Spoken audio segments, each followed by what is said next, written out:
अपना बिहार देख रहे हैं आप। आपके साथ मैं हूं शिप्रा झा। बिहार बीजेपी प्रभारी विनोद तावड़े के नेतृत्व में प्रदेश कार्यालय में कोर कमेटी की बैठक शुरू हो गई है। बैठक में केंद्रीय मंत्री अश्विनी चौबे, सुशील मोदी, संजय जायसवाल सहित कई बड़े नेता मौजूद हैं। इस दौरान संगठन को लेकर जहां चर्चा होगी, वहीं कई नई रणनीति भी बनाई जाएगी। बिहार प्रभारी विनोद तावड़े के नेतृत्व में देख सकते हैं कोर कमेटी की बैठक शुरू हो गई है और इस वक्त आपको हम तस्वीर दिखा रहे हैं बीजेपी कार्यालय से। देख सकते हैं प्रदेश अध्यक्ष जो हैं संजय जायसवाल के अलावे सुशील मोदी हैं, अश्विनी चौबे, तमाम जो नेता हैं इस वक्त, और पूर्व डिप्टी सीएम रेणु देवी के अलावा देख सकते हैं एमएलसी भी हैं और जितने वरिष्ठ नेता हैं यहाँ पर आपको दिख रहे हैं, राधा मोहन सिंह भी हैं। कुल मिलाकर तकरीबन 2 घंटे तक ये बैठक चलेगी और बैठक में कई तरह के फैसले भी लिए जाएंगे, कई तरह की रणनीति बनेगी। तो कुल मिलाकर देख सकते हैं कि विनोद तावड़े के नेतृत्व में ये बैठक अभी शुरू हुई है और दिन में भी जो है कई कार्यक्रम हुए थे। उसके बाद शाम में ये बैठक चल रही है। संगठन की मजबूती को लेकर देख सकते हैं कि इस वक्त बैठक शुरू हुई है। 2 घंटे के बाद जो बैठक है उसका परिणाम भी सामने आया कि आखिर बातचीत क्या हुई है और क्या रणनीति बनी है। तो निश्चित रूप से ये आपको हम दिखा पा रहे हैं, शहनवाज हुसैन भी हैं और बैठक के बाद देखते हैं कि आखिर क्या रणनीति पर बातचीत हुई है। कैमरामैन सुबोध के साथ रजनीश कुमार, न्यूज़ 18 पटना। बीजेपी प्रभारी बनने के बाद पहली बार पटना पहुंचे विनोद तावड़े ने नीतीश सरकार पर जमकर निशाना साधा। गांधी मैदान ब्लास्ट का जिक्र करते हुए सरकार को बदलने की बात कही।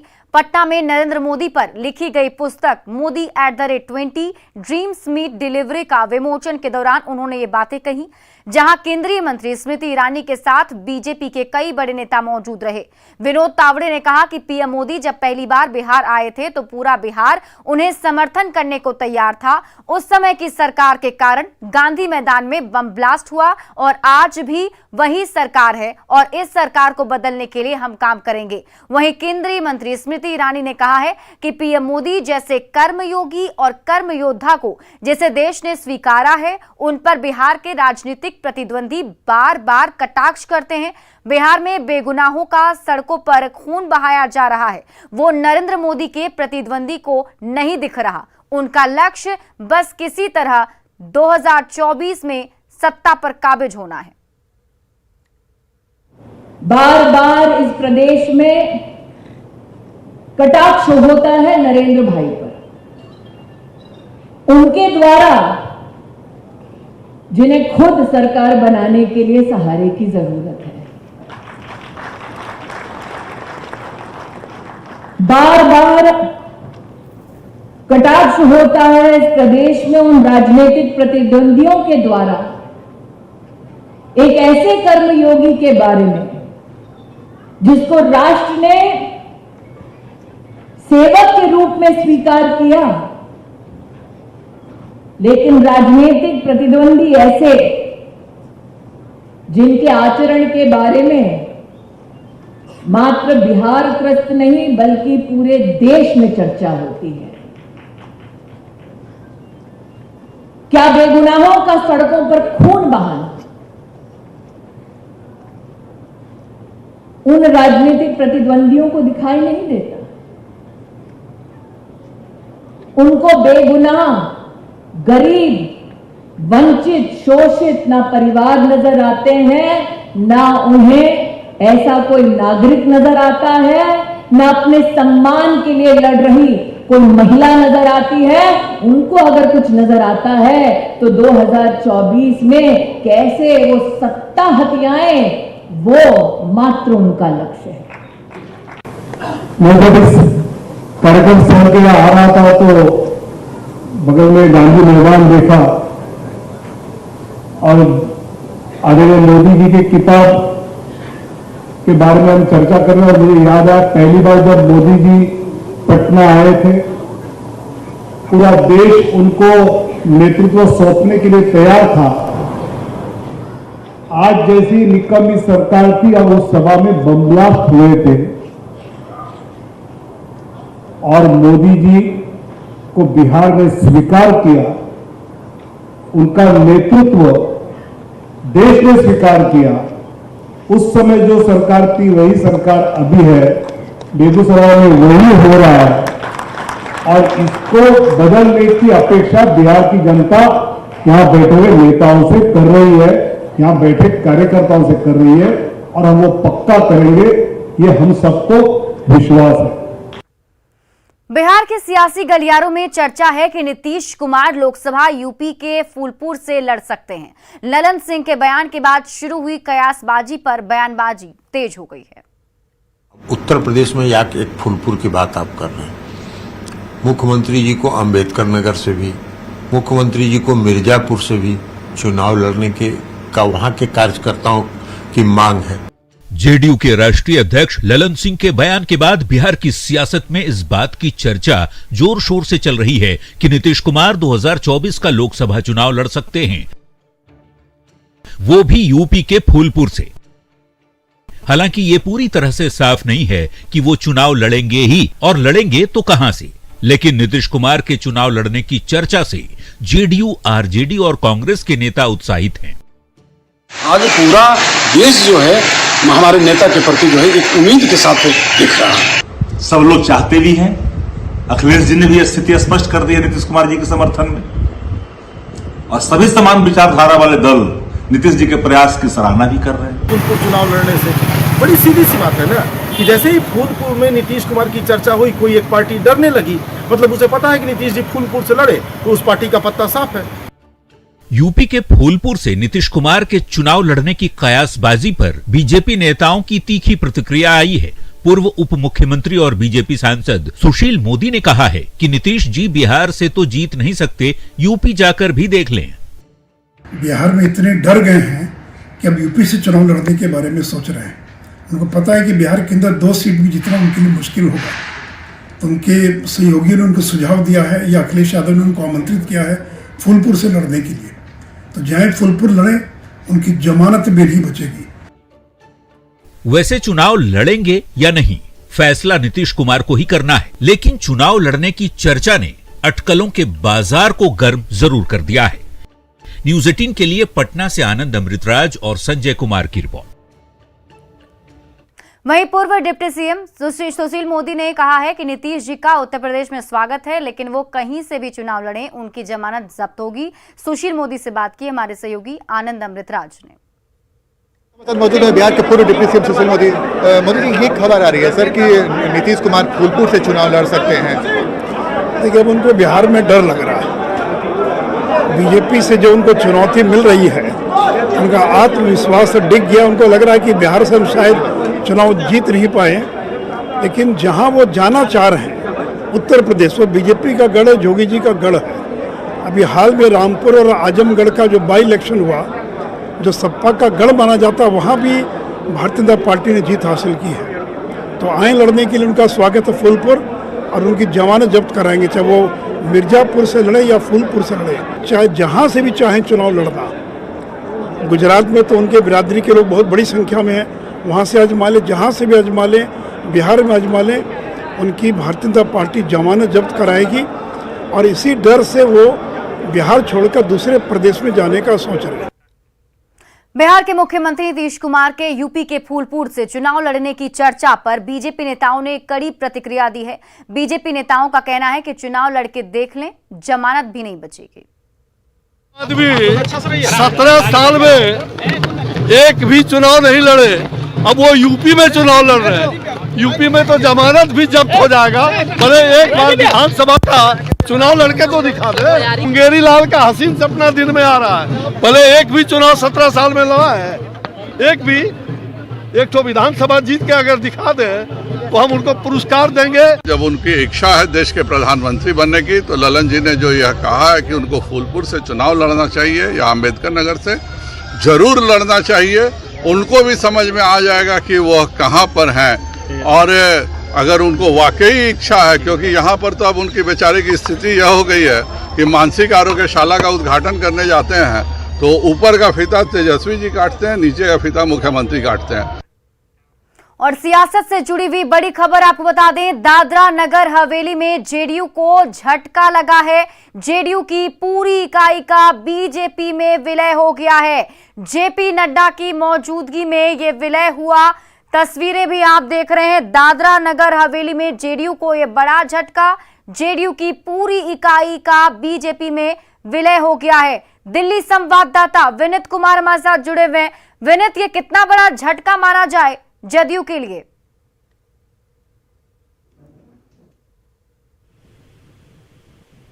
की कोशिश की थी और कवायद की थी, उसमें कहीं ना कहीं ये बहुत बड़ा झटका है, क्योंकि हमने ये देखा कि दादर नागर हवेली के जो लोग थे, जो सारे स्टेट यूनिट के जो लोग के जो सदस्य थे, वो पूरी तरह से बीजेपी में शामिल हो गए हैं। उनका साफ तौर पर कहना था कि वे कहीं ना कहीं नीतीश कुमार ने विश्वासघात किया है और इसी कारण जो है वो बीजेपी में शामिल हो रहे हैं। उन्होंने यह भी कहा है कि जब वोट की बात आई थी तो वोट पीएम नरेंद्र मोदी के नाम पर मांगी गई थी और इसी कारण वो जेडीयू छोड़ करके बीजेपी में शामिल हुए हैं। एक और बात मैं आपको बताना चाहूंगा कि इससे पहले भी हमने देखा है कि वे नॉर्थ ईस्ट के अरुणाचल से और मणिपुर से जेडीयू की इकाई जो है वो बीजेपी में शामिल हो गए थे। कुछ विधायक भी जो है वो भी शामिल हुए थे। तो एक निश्चित तौर पर जिस तरह से जेडीयू अपने आप को विस्तार करने की कोशिश कर रही है, उसमें कहीं ना कहीं एक बड़ा झटका जो है वो हम इसे मान सकते हैं और बीजेपी जो है वो उसे अपनी बड़ी उपलब्धि बता रही है और उनका साफ तौर पर बीजेपी का कहना है कि वे जिस तरह से वोट जो है वो पीएम नरेंद्र मोदी के नाम पर और उनके काम पर मांगा गया था, लेकिन जब भ्रष्टाचारियों के साथ वो चले गए हैं तो ऐसे में जो कई लोग जो है जेडीयू के लोग जो है वो छोड़ते हुए बीजेपी में अब शामिल हो रहे हैं। जी बिल्कुल विनीत, कई राज्यों का जिक्र आपने भी किया और हम भी देख रहे हैं कि लगातार बीजेपी की तरफ से उन राज्यों में जहां जेडीयू ने विस्तार किया था वहां से अब उनके कार्यकर्ताओं को, नेताओं को बीजेपी में मिला लिया जा रहा है। क्या माना जाए कि सब कुछ एक रणनीति के तहत बीजेपी कर रही है ताकि जदयू को कमजोर किया जा सके? जी निश्चित तौर पर मैं आपको बताना चाहूंगा कि हालांकि मैं इसी को लेकर के हमने जब बीजेपी के नेताओं से बात की तब उनका साफ तौर पर कहना था कि उनकी जो कोशिश है वो जेडीयू को कमजोर करने की नहीं है, बल्कि जेडीयू के जो लोग हैं वो खुद प्रधानमंत्री नरेंद्र मोदी के साथ में आ रहे हैं। एक और बड़ी बात जो मैं आपको बताना चाहूंगा कि जब जो लोग जो है वो दादर नगर हवेली के वो जब बीजेपी में शामिल हो रहे थे तब उनका साफ तौर पर कहना था कि वो विकास के कार्यों को आगे बढ़ाना चाहते हैं और वो भ्रष्टाचार के खिलाफ है। उन्होंने यह भी आरोप लगाया कि नीतीश जो है वो भ्रष्टाचारियों के साथ चले गए हैं और इसी कारण वो जो है वो अभी साथ में जो है पीएम नरेंद्र मोदी के साथ है। तो निश्चित तौर पर बीजेपी का यह कहना है कि वो नीतीश कुमार की सरकार को या जेडीयू को कमजोर करने की कोशिश नहीं कर रही है, बल्कि नीतीश कुमार जिस तरह से भ्रष्टाचारियों के खिलाफ के साथ चले गए हैं इसी कारण उनके पार्टी में कहीं ना कहीं बगावत हो गई है। बहुत बहुत शुक्रिया तमाम जानकारी के लिए विनीत। बढ़ते आगे, केंद्रीय गृह मंत्री अमित शाह 23 और 24 सितंबर को सीमांचल के दौरे पर आ रहे हैं। इसे लेकर जहां बीजेपी नेताओं और कार्यकर्ताओं में उत्साह है तो वहीं सीमांचल के लोगों में उम्मीद जगी है कि शाह के दौरे से इलाके की पुरानी समस्या खत्म होगी।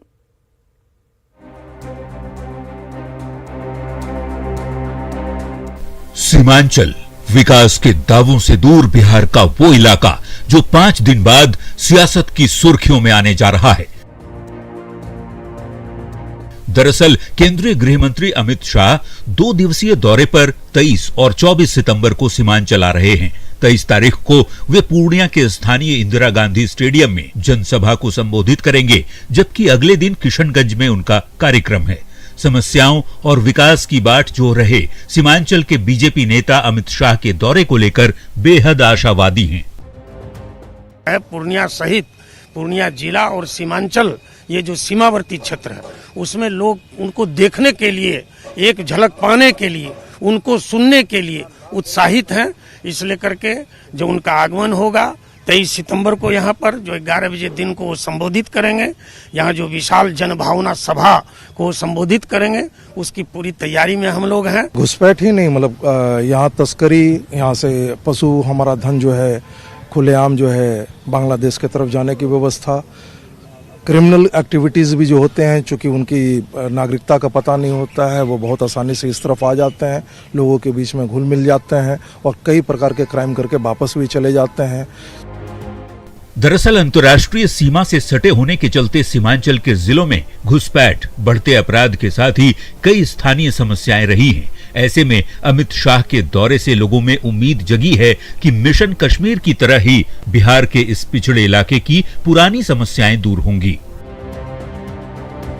ये सवाल बार बार उठ रहा है कि आखिर वजह क्या है कि सीमांचल की जो समस्याएं हैं, घनी आबादी के साथ साथ अन्य समस्याएं हैं, घुसपैठ की, तस्करी की, वो खत्म क्यों नहीं हो रही है। लेकिन कहीं ना कहीं एक उम्मीद अब जरूर जगते नजर आ रही है, यदि अमित शाह आते हैं तो सीमांचल की तस्वीर भी बदलेगी। कैमरा पर्सन अजय दुबे के साथ शैलेंद्र, न्यूज़ 18 पूर्णिया। तो केंद्रीय गृह मंत्री अमित शाह 23 सितंबर को 2 दिवसीय दौरे पर बिहार आ रहे हैं। इसे लेकर सियासत भी गर्म है। जेडीयू के राष्ट्रीय अध्यक्ष ललन सिंह ने अमित शाह के दौरे को लेकर बड़ा बयान दिया है। उन्होंने अमित शाह पर धार्मिक उन्माद फैलाने को लेकर सीमांचल आने का आरोप लगाया। देखिए, ये केंद्र सरकार की नीति है कि जो देश की ज्वलंत समस्या है, महंगाई है, बेरोजगारी है, उस पर देश में चर्चा नहीं शुरू हो जाए, इसलिए वो धार्मिक उन्माद फैलाने के लिए प्रयास करते रहते हैं। मूल समस्या से ध्यान देश की जनता को हटाने के लिए वो ये प्रयास करते हैं। लेकिन जनता दौरे पर आ रहे हैं इसीलिए कि धार्मिक उन्माद पैदा करें। पूर्वांचल में अल्पसंख्यक समुदाय के लोग बड़ी संख्या में हैं, तो वहाँ धार्मिक उन्माद पैदा करना चाहते हैं। लेकिन बिहार ऐसी धरती है जहाँ लोग धार्मिक उन्माद को पसंद नहीं करते। ललन सिंह ने बेगूसराय गोलीकांड को लेकर बीजेपी के आरोप पर भी पलटवार किया है। ललन सिंह ने कहा कि सभी अपराधी पकड़े गए हैं, अब बीजेपी का कोई भी सुनने वाला नहीं है। ये सही पकड़े जा रहे हैं तो उसको डाइवर्ट करना यही ना उन्माद पैदा करने का प्रयास है। और हम क्या कर रहे हैं, तो इसकी बचाव की किस तरह से? पकड़ा गया अपराधी, वो टाई करते रहे, कोई नहीं सुनने वाला है। इधर ललन सिंह के आरोप पर नेता प्रतिपक्ष विजय सिन्हा ने पलटवार किया है। विजय सिन्हा ने कहा कि जाति और धर्म के नाम पर तुष्टीकरण की राजनीति से ये लोग उबर नहीं सकते हैं। जाति और संकीर्णता में, जाति और धर्म में ही ग्रसित रहते हैं, जिनके मन मस्तिष्क में जो भाव रहता है और जैसी संगति हुई है उससे ज्यादा वो सोच ही नहीं सकते हैं। पूर्वांचल का विकास, पूर्वांचल का उदय, सबका साथ सबका विकास की भाव की, राष्ट्रवाद के पथ पर सबको लेकर बढ़ने का मानसिकता है, लेकिन ये लोग उससे बाहर निकल ही नहीं सकते हैं। जाति धर्म के नाम पर तुष्टीकरण की राजनीति से उबर ही नहीं सकते। और इसी बीच पटना से बड़ी खबर सामने आ रही है। कांग्रेस नेता तारिक अनवर का विरोध किया गया है। कांग्रेस नेताओं ने विरोध किया है। एयरपोर्ट पर तारिक अनवर का विरोध किया गया। महागठबंधन की सरकार बनते ही कांग्रेस में कलह शुरू हो गई है। ये बड़ी खबर आपको पटना से बता रहे हैं, जहां पर देखिए कांग्रेस नेता तारिक अनवर का विरोध किया गया। बताया जा रहा है कि कांग्रेस नेताओं ने पटना एयरपोर्ट पर उनका विरोध किया है। एयरपोर्ट पर जैसे ही तारिक अनवर पहुंचे, वहां उन्होंने लैंड किया, उसके बाद वहां पर कांग्रेस नेताओं ने उनका विरोध किया है। महागठबंधन की सरकार बनते ही कांग्रेस में कलह शुरू हो गया है।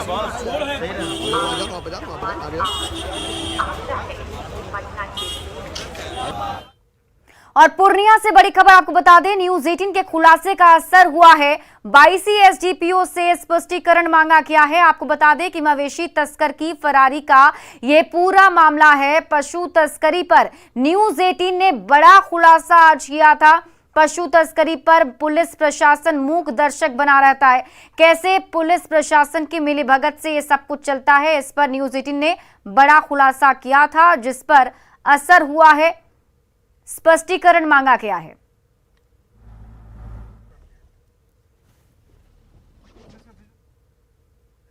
और फिलहाल इस बुलेटिन में अभी के लिए बस इतना ही। आप देखते रहिए न्यूज़ 18 बिहार झारखंड।